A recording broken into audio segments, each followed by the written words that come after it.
but stock up slash stock down for some players.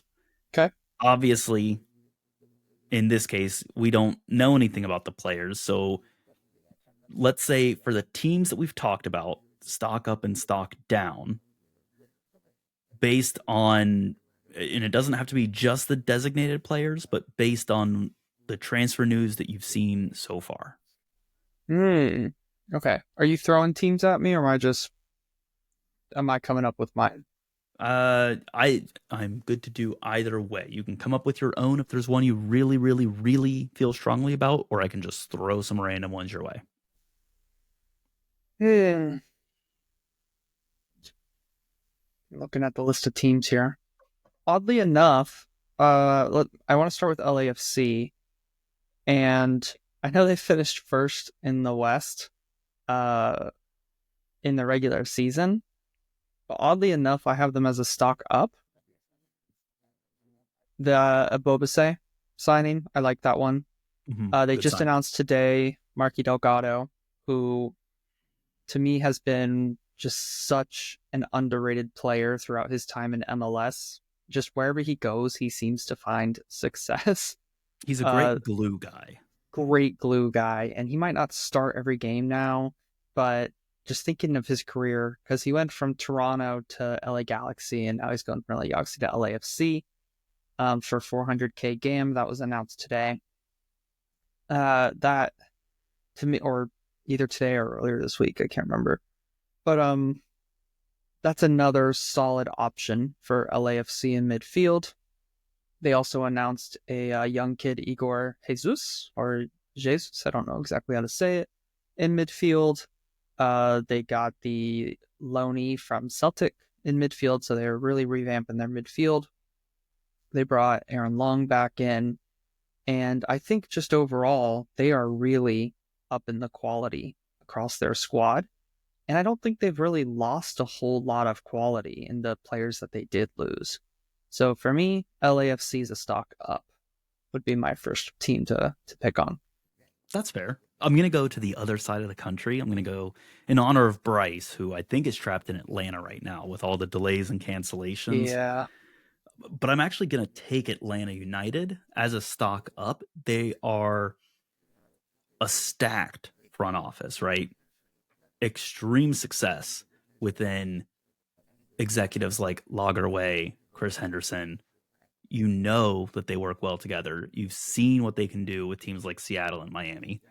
Most importantly, they seem to be going out of their way to try and get the fans back on board. I mean, the Almiron signing and the fact that they're going to go and bring a proven MLS guy he's not totally over the hill, right? I mean, Almiron's what, 30 years old?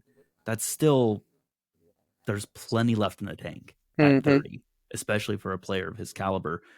So not only are they bringing back a good MLS player, but I mean, if you're an Atlanta fan, it's almost like a statement of intent that you're saying we want to get back to success as a team, and we're going to do that by bringing back players who saw success with us to help us get there.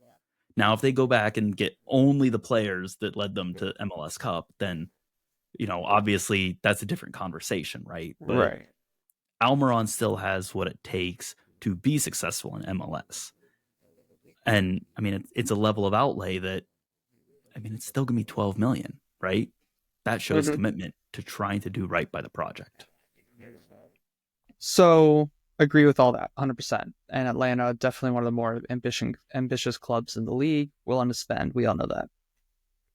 The only thing that concerns me is this is something that I feel could go a little sour quicker than other transfers because Almiron left, and we all have an image in our head of what he looked like when he played for Atlanta, running through midfield in transition, creating goals, scoring goals, 20 assist seasons. I don't remember the exact totals, but it felt like he was just had insane numbers. I'd have to go back and look. They were insane. That is not wrong. And then he leaves, sets the record for the transfer um, in MLS, I believe, right? 28 million, something like that, for leaving MLS.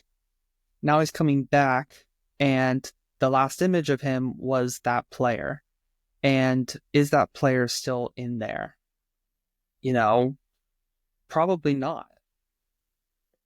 He's a really good player. I think he's going to score goals. I think he's going to get assists. But that player, that was like one of the best players the league has ever seen. And if he doesn't hit those heights, I do think there is a potential for it to not necessarily go sour, but like just to feel a little bit disappointing. And so the expectations are going to be sky high for him. And, it's a new coach, it's a new system, Hmm. new group of players that he's coming into. And it's everything's different. And if he doesn't meet those expectations that are very, very high, I could see some negativity there. But hopefully not. Hopefully everything works out just fine. Oh yeah. Well, and I think to your point, he's not going to be the same Almiron that we saw leave the league. He will need a team around him that can help him more than the help that he needed, or rather didn't need when he was here initially. And he had a lot of help. I mean, he had Josef Martinez banging in goals. They Hmm. had a super solid defense, super solid midfield. Everything was stacked for Atlanta in those 2017, 18, 19 teams. Um, and they're just a different club right now. Yeah. They will need to build the team back out. And if they do, Almiron will still be completely fine. Yeah, yeah. So I'm liking this concept. I've got another team. Unless you got anything else to say on Atlanta, No, go ahead. Go ahead. Go take your I pick. I agree with your stock up there. Overall, stock down. Philadelphia. Yep, agree. They lose their coach. Not lose, but they part ways with their coach really. Um, and they just haven't really done much in the transfer market. They've re-signed Bedoya, so that's not doing anything. That's not moving the needle. In fact, that's probably moving the needle a little bit backwards because you could have a better player in that same squad slot, probably. And then they signed a defender on loan, Ian Glavinovich. Don't know anything about him, obviously. But they've lost Jack Elliott, and that's a big player to lose. They've also lost Leon Flock, Joaquin Torres, and then another notable one is Sam Adeniran, also lost. And they just haven't really replaced any of those players other than Jack Elliott, you would assume, in the defender they loaned in. And so one of the better coaches in the league is gone. Some of their important squad players or starters are gone. And just doesn't look like there's a whole lot of activity finalized yet. I'm sure there's activity going on in the background, but not a lot of finalized stuff right now to say that Philadelphia are going to be even in a playoff position this time, or not this time, but going into the playoffs next season.